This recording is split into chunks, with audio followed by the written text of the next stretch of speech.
Je suis un enfant du Sahel et contrairement à énormément des jeunes qui errent dans les rues de la capitale comme de mon village, j'ai eu le privilège de côtoyer les enseignements de Malcolm X sur la littérature et le sens figuré qui vont avec.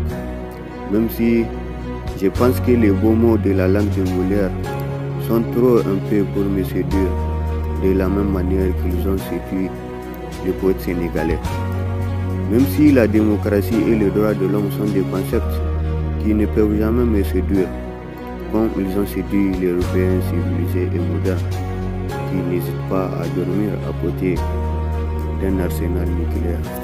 Même si je ne me suis jamais laissé berner par la politique du mouton originaire de la Côte d'Ivoire ou celui du Niger, parce que les chanteurs de la démocratie n'ont jamais eu la tranquillité d'esprit vis-à-vis de la désespérante carrière de la démocratie nouvelle et révolutionnaire des manœuvres dilatoires du néocolonialisme français et européen. Vis-à-vis des inspirations limitées de tous les idéalistes qui crient et qui chantent les droits de l'homme devant les droits du veto. Vis-à-vis de l'aliénation mentale des moutons démocrates et dévoués aux loups sauvages de l'Occident qui polluent et qui tuent au nom de la démocratie nouvelle. Des loups qui se sont autoproclamés protecteurs des moutons politiciens de l'Afrique. Des loups qui n'ont jamais eu de la tranquillité d'esprit vis-à-vis de la relation profondément malsaine de la démocratie européenne avec la démocratie africaine. Des loups porteurs du glaive de la démocratie et dont l'animosité n'a d'égal qu'à l'escalade dramatique de la foi chrétienne qui a secondé les colonisateurs. Je suis un enfant du Sahel et je tiens à faire une affaire d'État vis-à-vis de la politique chaotique du mouton béni par la France et l'Europe. Même s'il semble plus occupé à sacrifier la génération future qu'à veiller au développement durable.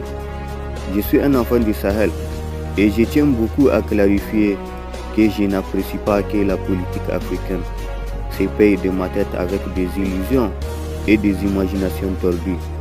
Je n'apprécie pas la politique du mouton de la maison parce qu'elle n'a jamais cessé de servir les désirs immodérés du néocolonialisme occidental. Une colonisation nouvelle qui n'a jamais cessé de sucer la chair et le sang de mon peuple. Je suis un enfant du Sahel et je ne marcherai jamais mes mots pour faire plaisir aux loups sauvages de l'Occident ou aux moutons de la maison de l'Afrique. Je ne marcherai jamais dans les pas de tous les moutons tordus sponsorisés par la démocratie française et européenne. Je ne marcherai jamais dans les pas de l'égoïsme de la réaction internationale. Je suis un enfant du Sahel et j'accuse la réaction internationale d'avoir cultivé le même état d'esprit égocentrique qui a conduit la foi chrétienne à épauler les colonisateurs pour ravager la terre de mes ancêtres.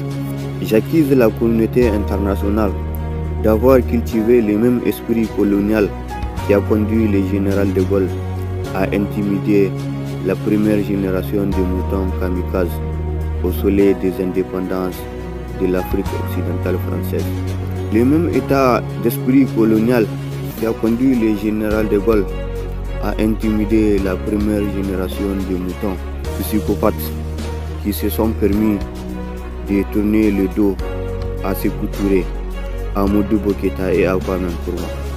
Je suis un enfant du Sahel et j'accuse ce système politique et chaotique corrompu par les soi-disant défenseurs de la démocratie et du droit de l'homme, dans le seul but de fissurer les fondations de ma République avec des bases militaires étrangères, dans le seul but de porter atteinte à l'intégrité de mon pays avec la politique du ventre du mouton de la maison, dans le seul but de fissurer les fondations des anciennes colonies à travers la démocratie nouvelle et révolutionnaire des manœuvres dilatoires des esclavagistes de la veille.